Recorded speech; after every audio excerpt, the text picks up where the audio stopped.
During the confirmation hearing for the candidate seeking to become the next Attorney General, a revealing pattern emerged. An intentional, consistent avoidance of providing direct answers to questions about constitutional independence and the ability to challenge executive authority.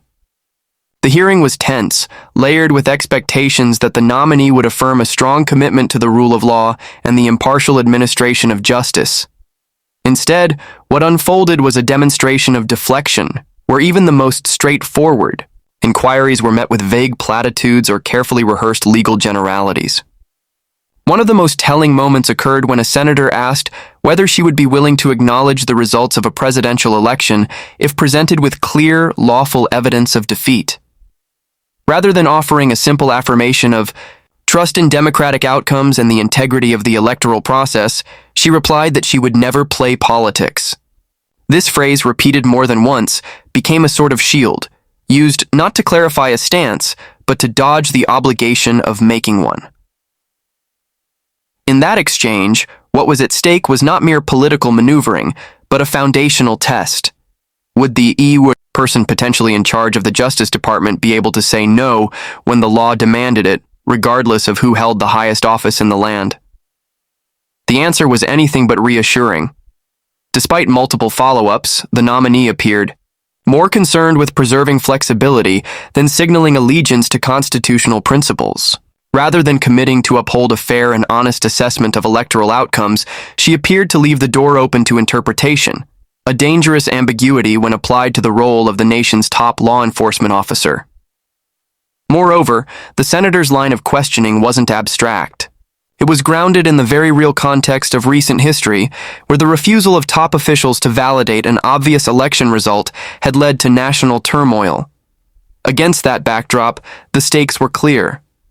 The American people needed assurance that the incoming Attorney General would not be susceptible to political influence or intimidation. But instead of using the platform to issue a strong affirmation of independence, the nominee danced around the question, hiding behind vague generalities and non-answers. Her performance during this exchange wasn't just evasive, it suggested a willingness to prioritize personal loyalty or political alignment over the ethical and constitutional demands of the job. She exhibited an unwillingness to contradict or even potentially upset powerful figures, and in doing so, raised red flags about her ability to act independently. The senator pressing her understood the implications, emphasizing the need for a Justice Department leader who would act as a bulwark against authoritarian impulses, not a facilitator of them. The nominee's repeated emphasis on not playing politics was particularly ironic. In practice, it came off not as a declaration of objectivity, but as a tactic to avoid taking a firm stance when it mattered most. It sidestepped the central issue of whether she could reject illegal or unethical orders, or whether she would go along quietly in service of an agenda. Her refusal to make even a basic statement of fact, that elections have outcomes and those outcomes should be respected, created serious doubt about her fitness for the position. Throughout the hearing, the questions were not complicated. They were not legal traps or partisan ambushes. They were questions any nominee serious about public service, about the independence of the judiciary, and about the Constitution should have been prepared to answer affirmatively and proudly. But each time one came her way, she would defer to vague ideas of process or proclaim her intent to uphold the law, without providing any specific examples or declarations that could offer comfort to a concerned public. In the end, the ICAO hearing left many observers with a chilling sense of déjà vu, a reminder of how the erosion of democratic norms often begins not with dramatic acts, but with silences, with dodged questions, and with the quiet retreat of individuals who should be standing firm. The nominee's reluctance to articulate a clear, unshakable commitment to challenging unlawful directives signaled more than mere inexperience or nerves. It suggested a posture of compliance, a dangerous attribute for someone entrusted with defending the law above all else. In the course of the hearing, a deeper concern emerged beyond any single nominee's responses, an ongoing pattern that pointed to a broader erosion within one of the most critical institutions in government, the Department of Justice. There were repeated references to the systematic dismissal or sidelining of high-ranking prosecutors who had taken their oaths seriously and pursued justice without fear or favor. These officials had been tasked with investigating one of the most consequential events in modern political history, and for carrying out their duties in accordance with the law, they found themselves removed from their positions. This disturbing trend highlighted a deeply troubling precedent. Instead of allowing the department to function as an independent body guided solely by legal merit, it appeared to be undergoing a transformation, one in which loyalty to certain political interests became more valuable than fidelity to justice. The senator conducting the questioning laid out these facts with precision, describing how those who had refused to toe the line were either forced out or pushed into less consequential roles. The implication was clear. The message being sent to remaining officials was that independence came at a price. The hearing served as a window into how power could be misused, not through loud proclamations, but through quiet, calculated personnel changes. Dismissing a prosecutor does not make headlines the way a major legal scandal might, but when done systematically, it can reshape an entire institution. In the hands of someone willing to exploit the system, the removal of watchdogs and the installation of compliant figures could effectively turn a department charged with enforcing the law into a shield for those who violate it. What made this particularly dangerous was how subtle the process could be. There were no executive orders openly declaring that dissent would not be tolerated. Instead, there was a pattern. Investigations shut down prematurely, cases reassigned, officials pressured to reconsider charges. Those who didn't comply found themselves without the authority to do their jobs. The senator emphasized how this went beyond typical administrative turnover. It reflected a campaign to neutralize any legal resistance to political ambition. For a democracy to function, its institutions must be resilient, and their leadership must be insulated from political interference.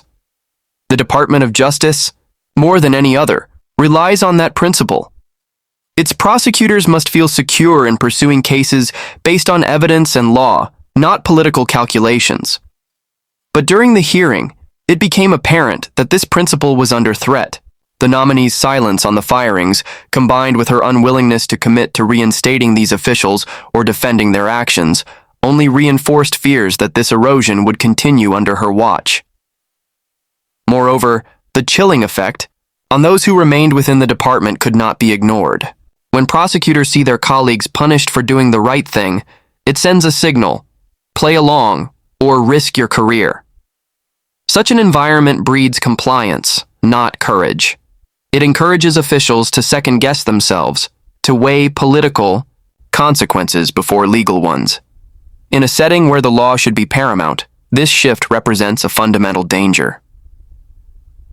The senator drew attention to how these dismissals aligned with moments of legal vulnerability, particularly when investigations got too close to politically sensitive matters.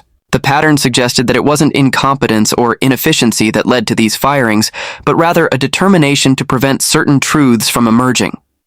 Those removed from office had been following the facts, issuing subpoenas, pressing charges where appropriate. In response, they were pushed aside. No institution can endure if its leadership is chosen not for merit but for compliance. The integrity of the legal system depends on having people in place who are willing to speak truth to power. The hearing underscored that this integrity was no longer assured. A department once known for its proud independence was increasingly being viewed as an extension of political will, its decisions questioned not for their legal soundness, but for their alignment with specific narratives.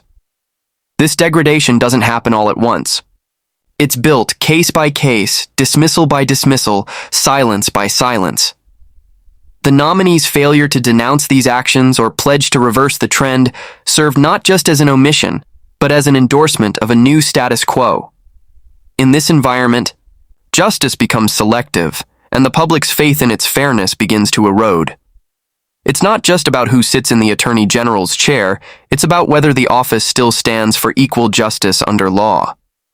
A particularly disquieting moment during the confirmation hearing came when the nominee was asked about the preservation of evidence related to one of the most significant investigations in the nation's recent memory. The subject in question wasn't obscure or inconsequential. It involved the events surrounding a violent attack on the legislative branch, a moment that shook the foundations of democratic governance.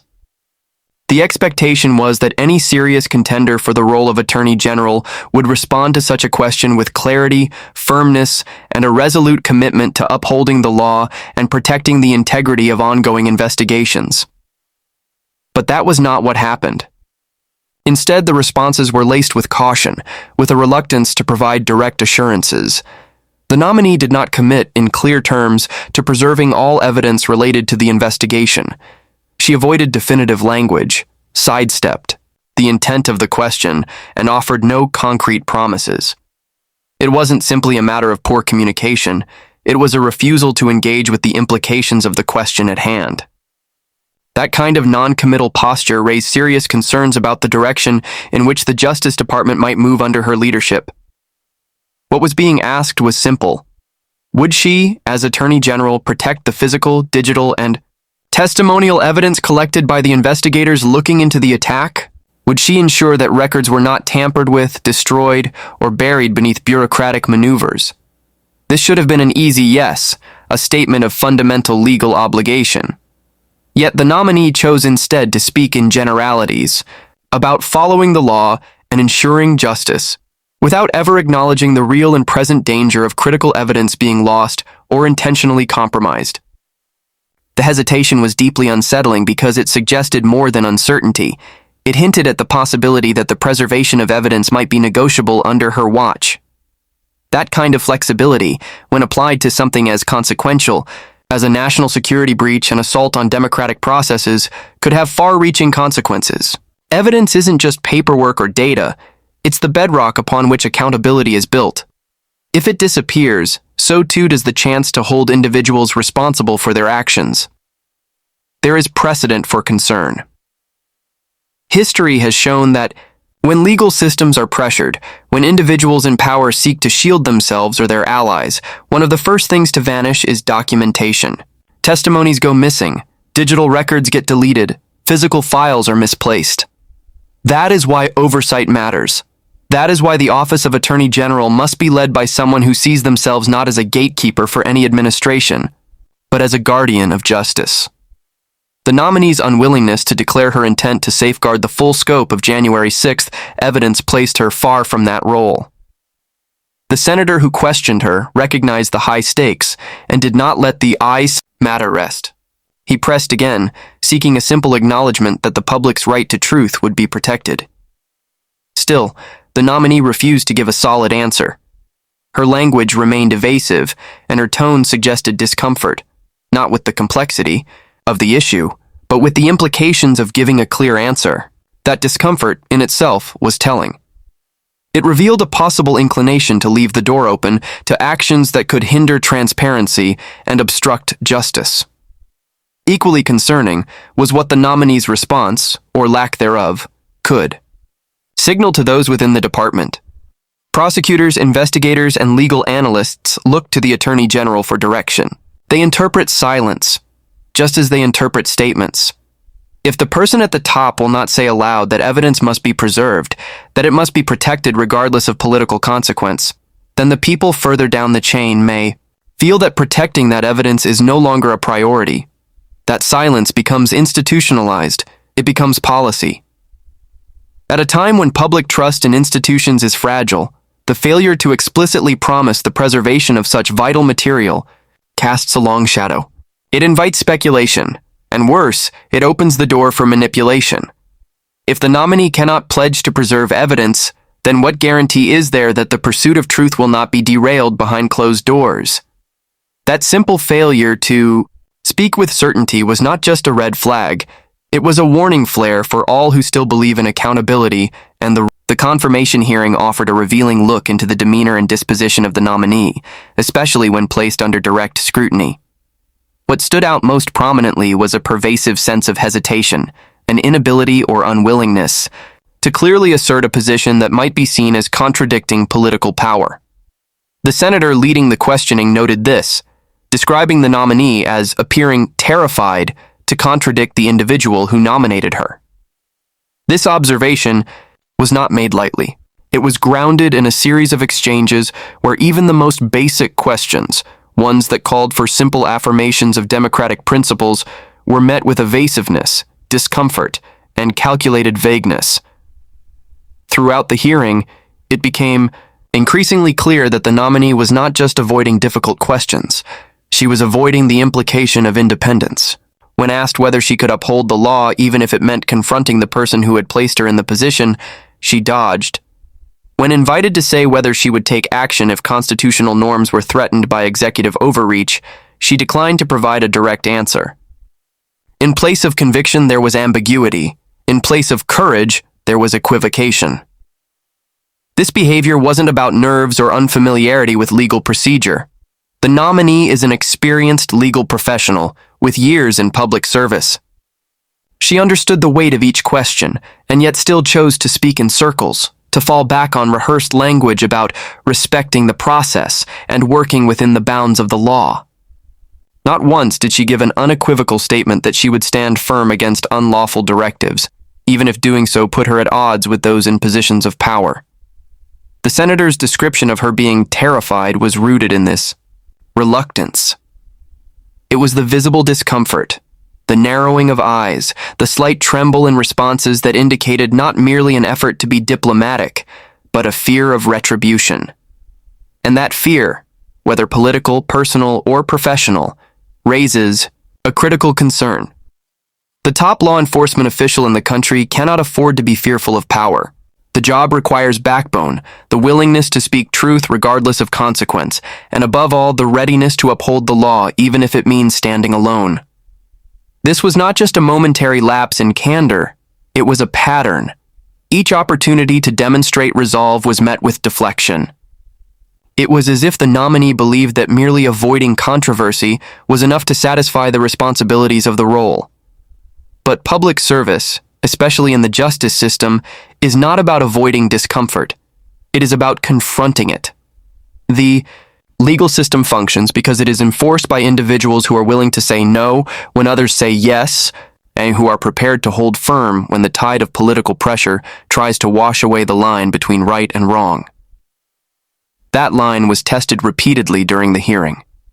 With each question about independence, impartiality, and constitutional duty, the nominee seemed to shrink from the weight of the responsibility being discussed. And it was in that shrinking that the real danger lay.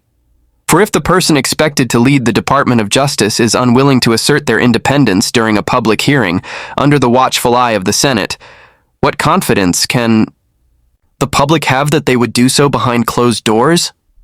The senator's observations were not partisan attacks. They were a warning.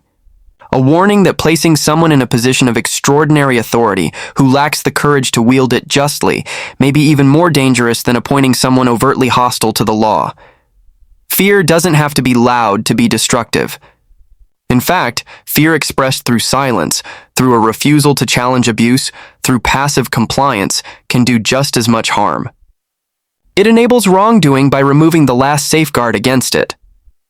The nominee's fear of contradiction, her refusal to even consider the possibility of dissenting from the individual who nominated her, spoke volumes about the culture of deference that has begun to take root in key institutions. That culture is antithetical to the rule of law. Justice cannot be served by those who are afraid to act. If the role of Attorney General becomes one of loyalty rather than legality, then the entire structure of checks and balances begins to erode. The hearing revealed that such erosion may already be well underway. The confirmation hearing was not just a routine exercise in vetting a nominee, it became a powerful reflection of the state of the country's legal and political institutions. Across hours of questioning, what emerged was not confidence in the nominee's independence or strength of character, but a growing unease about what her silence, hesitations, and evasions might signal for the future of justice. At a time when the Department of Justice must stand as a bastion of impartiality, guided solely by the Constitution and the rule of law, the possibility that its leadership could be compromised by fear, loyalty, or political indebtedness is not just troubling. It is dangerous. Throughout the hearing, opportunities were presented for the nominee to demonstrate her commitment to truth, transparency, and accountability. Yet over and over, she chose not to take those opportunities. She avoided declaring whether she would preserve key evidence in a critical investigation. She refused to affirm that she could challenge unlawful directives, and she offered no reassurance that the integrity of the Justice Department would remain untouched by political agendas. These are not minor omissions. They are cracks in the foundation of public trust. Leadership in the Justice Department requires more than legal experience.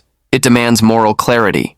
It demands the ability to stand firm when powerful forces attempt to bend the law for personal or political gain. It requires someone who will prioritize constitutional duties over personal loyalty and who will not be swayed by fear of reprisal or ambition for higher office.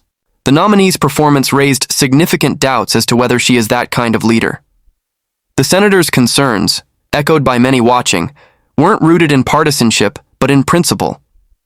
This isn't about left or right. It's about right and wrong. The preservation of democratic norms, the defense of the truth, and the independence of our legal institutions should be values shared by all. The reluctance of a nominee to uphold those values publicly, when the nation is watching, suggests that they may be even less inclined to uphold them privately when no cameras are present. The country is at a crossroads. The decisions made today will shape the justice system for years, possibly decades to come. What is required now is not compliance, not caution, but courage. Courage to tell the truth. Courage to challenge power. Courage to protect what matters, even when doing so is uncomfortable or unpopular. The hearing revealed not just one nominee's shortcomings, but a broader warning that unless those entrusted with power are held to the highest standards, the system meant to check that power will slowly, quietly cease to function. This moment calls for resolve, for leaders who will not flinch in the face of pressure, for a Justice Department that will not be swayed by politics or fear.